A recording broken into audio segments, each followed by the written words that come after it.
Hello friends, എല്ലാവർക്കും പുതിയ വീഡിയോയിലേക്ക് സ്വാഗതം. അപ്പോൾ ഇന്ന് ഉണ്ടാക്കാൻ പോകുന്നത് നല്ല ടേസ്റ്റായിട്ട് പെട്ടെന്ന് ഉണ്ടാക്കാൻ പറ്റുന്ന രസമാണ്. അപ്പോൾ അതിന് വേണ്ടിയിട്ട് ഞാൻ ഇതുപോലത്തെ ഒരു ചട്ടിയാണ് കേട്ടോ എടുത്ത് വെച്ചിട്ടുള്ളത്. അപ്പോൾ നമുക്ക് രസം ഉണ്ടാക്കാനായിട്ട് നോക്കാം. അപ്പോൾ ആദ്യം ഇതിലേക്ക് ഒരു തക്കാളി അരിഞ്ഞിട്ട് കൊടുക്കാം കേട്ടോ. ഇനി ഇതിലേക്ക് ഒരുണ്ട വെളുത്തുള്ളി ചതച്ച് വെച്ചിട്ടുള്ളത് ഇട്ട് കൊടുക്കാം. ഞാനിപ്പോൾ ഈ വെളുത്തുള്ളിയുടെ തൊലി കളഞ്ഞിട്ടില്ല. തൊലി കളയാണ്ട് ആ വെളുത്തുള്ളിയുടെ കടഭാഗവും അതിൻ്റെ അറ്റഭാഗമില്ലേ അതും മുറിച്ച് കളഞ്ഞ് നല്ലപോലെ കഴുകി ഇടിക്കലിലിട്ട് നല്ലപോലെ ചതച്ചെടുത്തിട്ടുള്ള വെളുത്തുള്ളിയാണ് ഇട്ട് കൊടുത്തിട്ടുള്ളത്. ഇത് എന്തിനാണ് ചെയ്യണമെന്ന് വെച്ച് കഴിഞ്ഞാൽ ഇത് ഇങ്ങനെ ചെയ്യുമ്പോൾ നല്ലൊരു ഫ്ലേവറാണ് കേട്ടോ വെളുത്തുള്ളിക്ക്. അതിപ്പോൾ രസത്തിലേക്ക് നല്ല സാധാരണ നമ്മൾ ചിക്കനിലേക്കും ഒക്കെ ഇങ്ങനെ എടുക്കുകയാണെങ്കിൽ നല്ലൊരു ഫ്ലേവറായിരിക്കും. അപ്പോൾ അതിന് വേണ്ടിയിട്ടാണ് ഇങ്ങനെ എടുത്തിട്ടുള്ളത്. പിന്നെ ഇതിലേക്ക് ഒരു ചെറിയ കഷ്ണം ഇഞ്ചി ചതച്ച് വെച്ചിട്ടുള്ളത് ഇട്ട് കൊടുത്തിട്ടുണ്ട്. പിന്നെ ഇട്ട് കൊടുക്കേണ്ടത് മുഴുവൻ കുരുമുളകും നല്ല ജീരകവും നല്ലപോലെ ഇടിക്കലിട്ടിട്ട് ഇടിച്ച് വെച്ചിട്ടുള്ളതാണ്, അത് ഇട്ട് കൊടുക്കുന്നുണ്ട്. ഇതിപ്പോൾ 1 ടീസ്പൂൺ കുരുമുളകും 1 ടീസ്പൂൺ ജീരകവുമാണ് ചതച്ചെടുത്തിട്ടുള്ളത്. മുഴുവൻ കുരുമുളകാണ് കേട്ടോ എടുത്തിട്ടുള്ളത്, അത് ശ്രദ്ധിക്കണം. ഇതിലേക്ക് ഒരു കഷ്ണം പച്ചക്കായം ഇട്ട് കൊടുക്കുന്നുണ്ട് കേട്ടോ.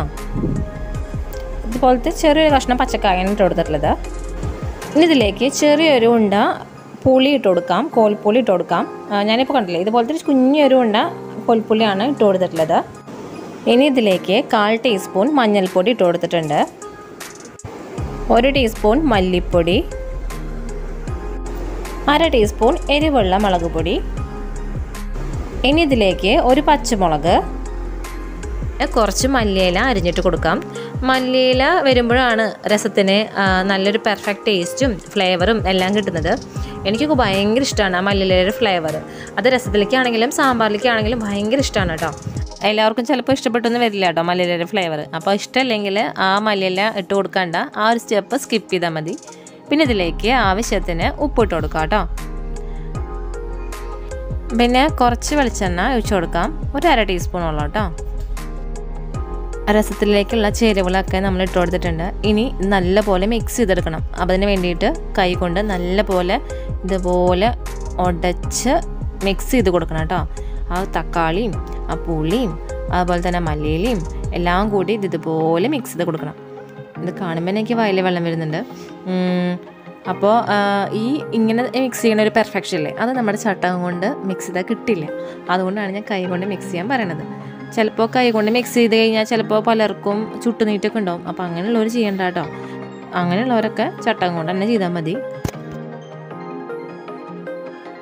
അതുപോലെ രസം ഉണ്ടാക്കാൻ വേണ്ടിയിട്ട് ഞാൻ ഇതിലേക്ക് ഡയറക്റ്റായിട്ടാണ് മുഴുവൻ കായും അതുപോലെ തന്നെ കോൽപ്പുളിയും ഇട്ട് കൊടുത്തിട്ടുള്ളത്. ഇങ്ങനെ ചെയ്ത് കൊടുക്കുമ്പോൾ ഒരു രസത്തിൻ്റെ ഒരു ടേസ്റ്റ് വ്യത്യാസം ഒന്നും ഉണ്ടാവില്ല കേട്ടോ. മുഴുവൻ കായ ആണെങ്കിൽ വെള്ളം ഒഴിച്ച് കൊടുക്കുമ്പോൾ അതിലലിഞ്ഞ് രസത്തിൽ മിക്സായി വരും. അതുപോലെ തന്നെ കോൽപ്പുളി ആണെങ്കിൽ ആ മസാലയിൽ ലാസ്റ്റ് കുറച്ച് മസാല അടിഞ്ഞ് കിടക്കില്ലേ രസത്തിൽ, അപ്പോൾ അതിൻ്റെ ഒപ്പം തന്നെ കോൽപ്പുളി മിക്സ് ആയിക്കോളൂ കേട്ടോ. ഇനി ഇതിലേക്ക് നമുക്ക് ആവശ്യത്തിന് വെള്ളം ഒഴിച്ച് കൊടുക്കാം. ഞാനിപ്പോൾ ഈ എടുത്തിട്ടുള്ള ക്വാണ്ടിറ്റിയിൽ 2 കപ്പ് വെള്ളമാണ് ഒഴിച്ച് കൊടുക്കുന്നത് കേട്ടോ.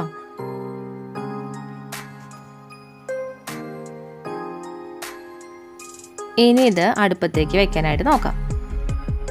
അപ്പോൾ അത് അടുപ്പത്ത് വെച്ചിട്ടുണ്ട്. ഇനി രസം നല്ല പോലെ തിളച്ച് വരണം. തിളച്ച് വന്നു കഴിഞ്ഞാൽ പിന്നെ ഇതിലേക്ക് നമുക്ക് കടുകും വറ്റൽമുളകൊക്കെ താളിച്ച് വെച്ചാൽ മതി കേട്ടോ. രസം റെഡി ആയിട്ടുണ്ട്. അപ്പോൾ ഇത് തിളച്ച് വരട്ടെ കേട്ടോ. അപ്പോൾ രസം നല്ല പോലെ തിളച്ച് തുടങ്ങിയിട്ടുണ്ട്. ഇനി ഇതിൻ്റെ ഫ്ലെയിം നമുക്ക് ഓഫ് ചെയ്യാം കേട്ടോ.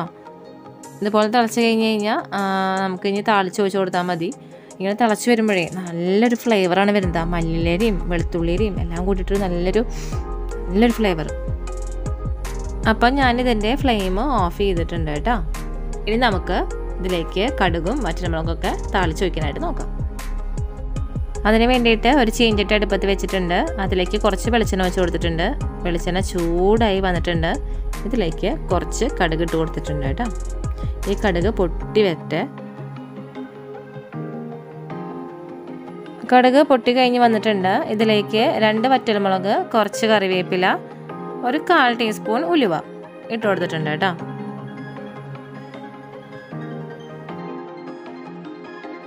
അപ്പോൾ ഇതായിട്ടുണ്ട്. ഇതിൻ്റെ ഫ്ലെയിം ഓഫ് ചെയ്തിട്ടുണ്ട്. ഇനി ഇത് നമ്മുടെ രസത്തിലേക്ക് ഒഴിച്ചു കൊടുക്കാം.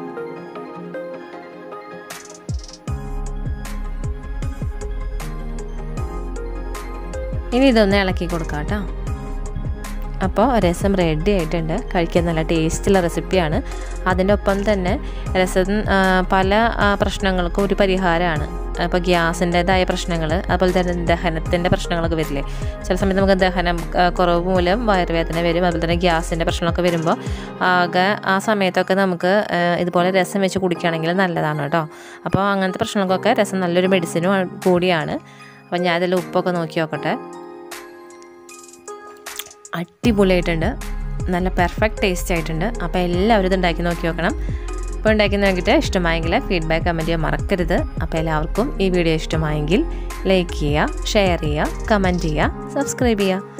സബ്സ്ക്രൈബ് ബട്ടണടുത്തുള്ള ബെല്ലൈക്കനെ ക്ലിക്ക് ചെയ്യാൻ മറക്കരുത്. അപ്പോൾ ക്ലിക്ക് ചെയ്യുമ്പോൾ വരുന്ന ഓൾ ബട്ടണിൽ ക്ലിക്ക് ചെയ്യുകയാണെങ്കിൽ ഞാനിടുന്ന പുതിയ വീഡിയോസിൻ്റെ നോട്ടിഫിക്കേഷനൊക്കെ നിങ്ങൾക്ക് കിട്ടുന്നതായിരിക്കും കേട്ടോ. അതുപോലെ കണ്ടോ, രസത്തിൻ്റെ കൺസിസ്റ്റൻസി ഇതുപോലെ ആയിരിക്കണം കേട്ടോ. കൂടുതൽ തിക്നെസ് പാടില്ല. എനിക്കറിയാം, ഞങ്ങൾക്കറിയാമെന്ന്. ഒട്ടും അറിയാത്ത ആൾക്കാർക്ക് വേണ്ടിയിട്ടാണ് ഇങ്ങനെ ഡീറ്റെയിൽ ആയി പറഞ്ഞത്. അപ്പോൾ എല്ലാവർക്കും പുതിയൊരു വീഡിയോ വരെ നന്ദി, നമസ്കാരം.